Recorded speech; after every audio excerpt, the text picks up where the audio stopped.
Welcome to Inch High Comic Guy, and today I actually got my very first Comicsgate book in the mail. And this came from Mr. Parnell, and I freely admit at very first I didn't remember who this book was from because there's so many people in Comicsgate nowadays, I just couldn't remember who's who. So it's going to be a bit of a surprise to actually look inside and see what the actual content's going to be. So let's go ahead and open this up. Now, just so you know, when I first got it, I actually did start to open it before I thought to myself, hey, it'd be a good idea if I went ahead and actually did an unboxing and a review of what I got. So let's go ahead and finish actually prying this bad boy open. There we go. Packaging was a little bit damaged, a little bit bent, but let's see what we have inside. All right. Okay, yes, I remember this book. This is Johnny Phantasm from Patrick Thomas Parnell. All right. So we have issue number 1, issue number 2, and issue number 3. And if memory serves, I should have received, yep, there it is, Mr. Parnell's trademark poker chip. So we got the green one with looks like a bunch of 6s on it, and it says Johnny Phantasm. All right, sweet. So let's go ahead and move the packaging out of the way and instead focus on the books for a minute. So let's take a look at each of the covers, and then after I've taken a look at the covers, I'm going to read them, come back and give you a review. So the first cover here looks pretty sweet. It kind of almost looks like it was done in crayon. It doesn't look like, you know, something that was done with normal pen and ink that you would expect on a comic book cover. Issue number 2. Well, this definitely looks like something more traditional as far as the comic book content is concerned. This kind of reminds me a little bit of Liquid Television, old MTV show from back in the 90s where Beavis and Butthead actually first premiered. So this actually kind of reminds me of that a little bit. And then we have issue number 3 here. And this is the most traditional comic book cover that we've had so far, and I gotta admit, in this one I'm kind of getting a vibe like Samurai Jack from Cartoon Network. So yeah, these are our 3 books, and I've got to say I really like what I'm seeing here so far. So what I'm going to go ahead and do now, while I've got some time, is I'm going to go ahead, pause the video, come back, give you a review of what's actually inside these pages. I'll be right back. And we're back, and I've had an opportunity to read through all 3 issues. One thing I should note, in issue 3, you do get these trading cards, so be sure to always check and make sure these are included in your package. I've got one for the Siberian Tiger, a robot ninja, Johnny Phantasm himself, and a 1950s superhero by the name of Scarlet Heart, who also makes an appearance. So let's first begin by talking about the actual look and feel of the story. So the quality of the paper is pretty low.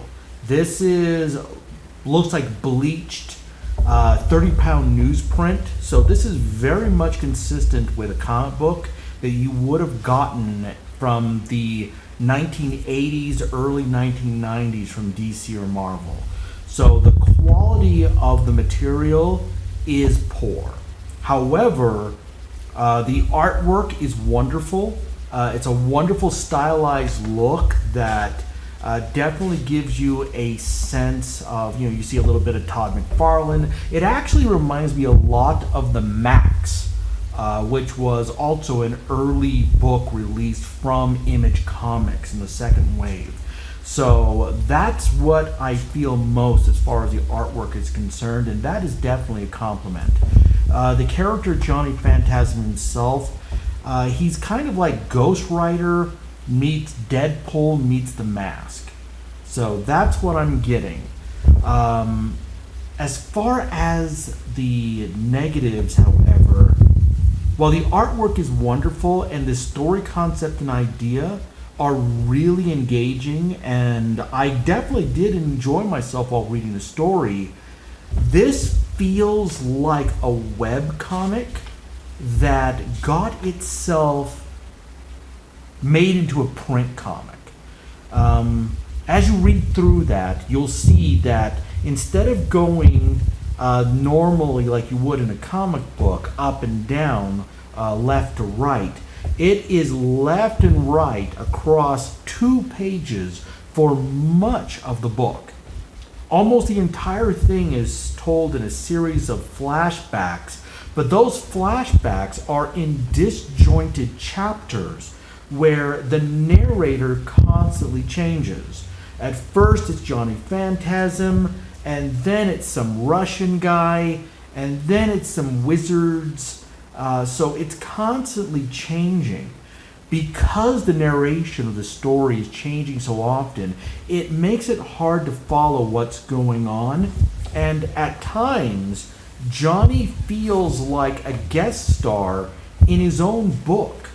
By the time we get to this issue right here, issue 2, Johnny's engaged full on in a fight with the Russian, but we don't have any build up to this. Not really.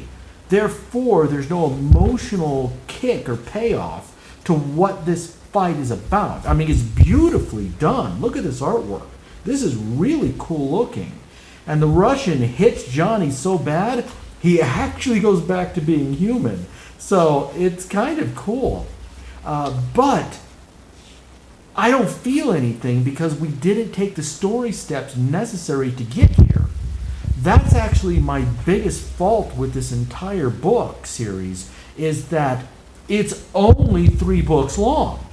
I really need this to be like 6 books long, not 3, because there's just too much story here compressed into too small of a space. I think that the best thing that Patrick Thomas Parnell could do with Johnny Phantasm is re-release the 1977 story again in a prestige format. That he should add in another 40 pages maybe of work, and he needs to choose a single narrator throughout the entire series. Having multiple narrators for multiple chapters, particularly when you don't have chapter breaks to let you know that we're changing narrators, really made it hard to follow the story, and I had to go back and reread certain segments because knowing that the narrator over here was Johnny and over here is some Russian guy, that is important because it really becomes confusing from a reading standpoint who I'm listening to, whose voice is this. The only other gripe I really have is the dialogue boxes. The text boxes throughout the book are not blackboarded.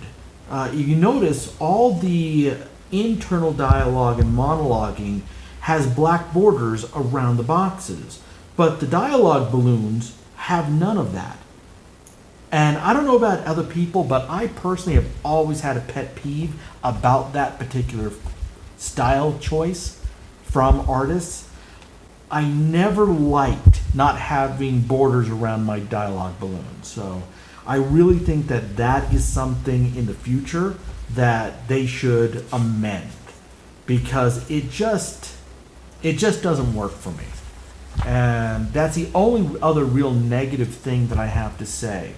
There was a mini comic at the end of the 3rd issue that goes into the origin story of the Scarlet Heart, who apparently has some kind of connection with Johnny. And I believe we know what it is. If you're reading the story, you kind of get the idea of what's going on. But I'm not going to go ahead and spoil that because I really want you to go buy this book. You can grab this book probably at this point on eBay. But again, I would ask Mr. Parnell, please release a prestige edition of this book at about 40 pages. Have a rewrite done on the story to make it just a little bit more consistent so that the story's more cohesive. And you can even get rid of the Scarlet Heart mini comic at the end and just release that like as an ash can or something separate from the rest of the work. I think that would be awesome. I would give Johnny Phantasm in the Tales of New Detroit in 1977 3 out of 5 stars. So collect your book, get your coins, or I should say poker chips, and hail Comicsgate, and hail Patrick Thomas Parnell. Everybody go have yourself a wonderful day. Bye.